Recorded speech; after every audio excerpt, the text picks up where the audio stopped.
Hi friends, నేను మీ Hemanth. Welcome back to our channel. ఈరోజు మనం అయితే జపాలిని అయితే దర్శించబోతున్నామండి.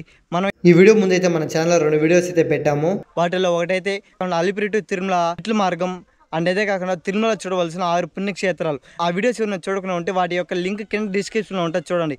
ఈరోజు మనం అయితే జపాల్ని అయితే దర్శించి అలానే అక్కడ ఆంజనేయ స్వామి అయితే జన్మించారని నమ్ముతారు. అండ్ అదే కాకుండా అక్కడ చూడవలసిన ప్రదేశాలు సీతాకుండ, రామతీర్థం ఇవన్నీ అయితే ఉన్నాయి. ఇప్పుడైతే మనం అక్కడికైతే వెళ్ళి వాటి యొక్క ఫుల్ డీటెయిల్స్ అండ్ అదే కాకుండా స్థలపురాణం అవన్నీ అయితే తెలుసుకున్నాం. వీడియోని లైక్ చేసి స్టార్ట్ చేయండి. మన ఛానల్ ఇంకా ఉన్న సబ్స్క్రైబ్ చేసుకోండి, సబ్స్క్రైబ్ అయితే చేసుకోండి. Let's start our video.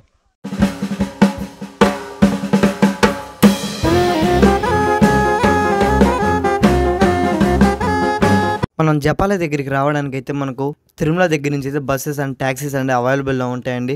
మనకు ఇక్కడ బోర్డు వరకు అయితే నిలుపుతారు, ట్యాక్సీలైనా బస్సులైనా.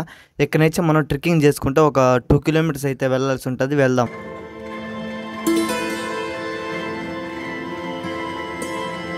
మన జపాలకి వెళ్ళే దారిలో అయితే మనకి ఏమాత్రం రాళ్ళన్నీ పేర్చి పెట్టుంటారు. ఎందుకంటే భక్తులు వాళ్ళ యొక్క కోరికలు నెరవేరాలని అయితే ఈ మాత్రం రాళ్ళు అవన్నీ అయితే పేర్చి పెడుతూ ఉంటారంట.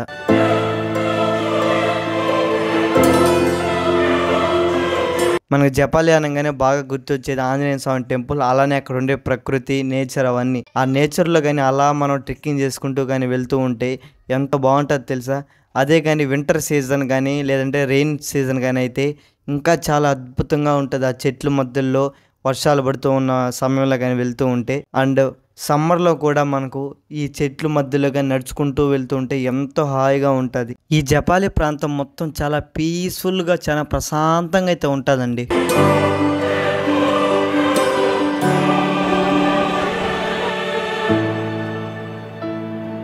జపాలకి అయితే వచ్చేసామండి మనం అయితే. ఇప్పుడు అయితే మనం లోపలికి అయితే వెళ్ళి పూర్తి స్థల పురాణం అవన్నీ తెలుసుకున్నాం, పదండి.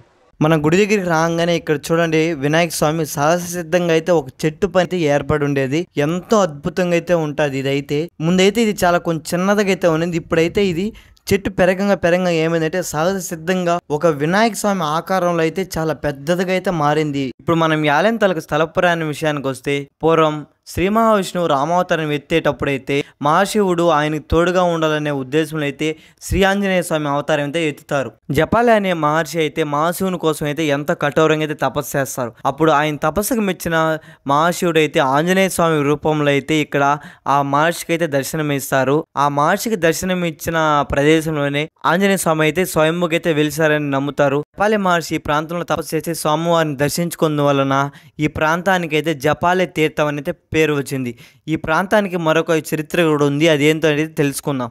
ఈ టెంపుల్ని 15వ శతాబ్దంలో విజయ రాఘవ రాయల వంశంలో అయితే నిర్మించారు. ఆ తర్వాత శిథిలావస్థ అయిపోయింది. తర్వాత 1984 ఫిబ్రవరి 10వ తేదీన అయితే ఈ ఆలయాన్ని మొత్తం అయితే రీకన్స్ట్రక్షన్ అయితే చేసి పునరుద్ధరించారు. ఇప్పుడు ఈ టెంపుల్ మొత్తం అయితే టీటీడీ ఆధ్వర్యంలో అయితే నడుస్తుంది.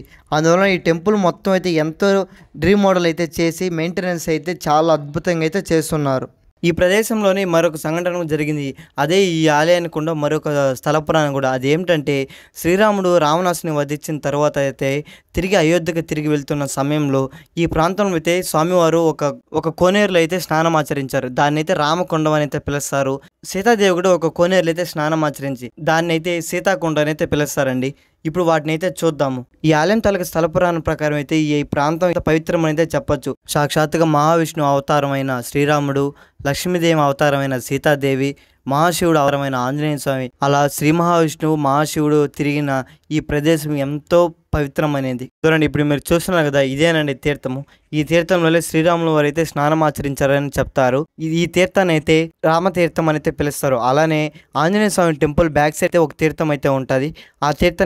ఆ తీర్థంలో సీతాదేవి అయితే స్నానం ఆచరించింది. ఆ తీర్థాన్ని అయితే సీతాకొండం అని అయితే పిలుస్తారు. ఇప్పుడు మనం ఈ ఆలయం తాలూకా అసలైన చరిత్ర విషయానికి వస్తే, ఆంజనేయ స్వామి ఎక్కడ జన్మించారు? ఒక పురాణం ప్రకారం అయితే వేదవాసుడు రచించిన పురాణాల ప్రకారం తిరుమలలోని అంజనాద్రి కొండపైన అయితే ఆంజనేయ స్వామి అయితే జన్మించారని చెప్తారు. కానీ వాల్మీకి రామాయణం ప్రకారం అయితే ఆంజనేయ స్వామి అంజనాద్రి అంటే కర్ణాటకలోని కిష్కింధలో అయితే జన్మించారని చెప్తారు. అందరూ అయితే వాల్మీకి రామాయణ ప్రకారం అయితే వాల్మీకి రచించిన పురాణాలను అయితే నమ్ముతారు. స్వామివారు కిష్కింధలో జన్మించిన ఈ అంజనాద్రి ప్రదేశంలో జన్మించినప్పటికీ కూడా స్వామివారి శక్తి అనేది ఈ రెండు ప్రాంతాల్లో అయితే ఉంటుంది. ఎంతోమంది ఋషులు ఎంతోమంది మహర్షులు అయితే వాల్మీకి రామాయణమే చాలా పవిత్రమైనది, ఆయన రచించింది చాలా ముఖ్యమైనది అని చెప్తారు. అందువలన అయితే స్వామివారి కిష్కింధలోనే జన్మించారని నమ్ముతారు చాలామంది. అయితే వేదవాసుల ప్రకారం అయితే ఆంజనేయులు అయితే జన్మించారని చెప్తారు.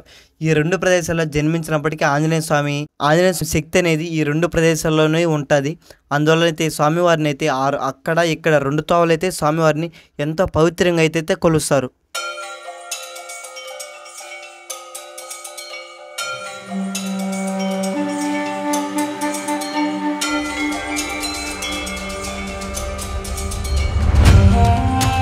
మనం జపాలి మొత్తం అయితే చూసుకున్న తర్వాత అయితే కిందకు వచ్చేస్తే మనకు అక్కడ ఒక చిన్న బస్ స్టాండ్ మారుతూ ఉంటుంది. ఆ బస్ స్టాండ్లో అయితే తిరుమలకి ఎప్పుడు బస్సెస్ అనేది తిరుగుతూనే ఉంటాయి. అక్కడైతే మనకు 30 రూపాయలు అయితే ఛార్జ్ చేస్తారు రిటర్న్ తిరుమలకి అయితే టికెట్ అని. ఆ టికెట్ అయితే తీసుకుంటే మనం అయితే తిరుమలకి అయితే వెళ్ళి చేరిపోవచ్చు. ఓకేనండి, ఎలా ఉంది ఇవాళ వీడియో? నచ్చిందా? నాకైతే చాలా అంటే చాలా బాగా నచ్చిందండి జపాలని దర్శించుకోవడం. నేనైతే ఫస్ట్ టైం అయితే దర్శించుకున్నాను జపాలని అయితే. ఈ వీడియో ముందైతే మన ఛానల్లో 2 వీడియోస్ అయితే పెట్టాము. ఆ వీడియోస్ ఏంటంటే అలిపిరి టు తిరుమల నడక మార్గం అండ్ అదే కాకుండా తిరుమలలో చూడాల్సిన 6 పుణ్యక్షేత్రాలు, వాటి యొక్క ఫుల్ డీటెయిల్స్ ఇన్ఫర్మేషన్ అవన్నీ అయితే ఆ వీడియోస్ ఎవరైనా చూడకుండా ఉంటే ఆ వీడియోస్ తాలూకు లింక్ అయితే కింద డిస్క్రిప్షన్లో ఉంటుంది, చూడండి. ఐ హోప్ జపాలి యొక్క పూర్తి స్థల పురాణం నిర్మాణం అన్నీ అయితే మీకు బాగా అర్థమైంది అనుకుంటున్నా. ఈ వీడియోగా నచ్చినైతే ఈ వీడియోని లైక్ చేసి మన ఛానల్ సబ్స్క్రైబ్ చేసుకోండి. ఈ వీడియోతో మనం తిరుమల యొక్క పూర్తి వీడియోస్ అనేది క్లోజ్ అయిపోతాయి. మళ్ళీ ఒక మంచి వీడియోలో కలుసుకుందాం. అంతవరకు మీ హేమంత్ టెంపుల్ వ్లాగ్స్. జై హింద్.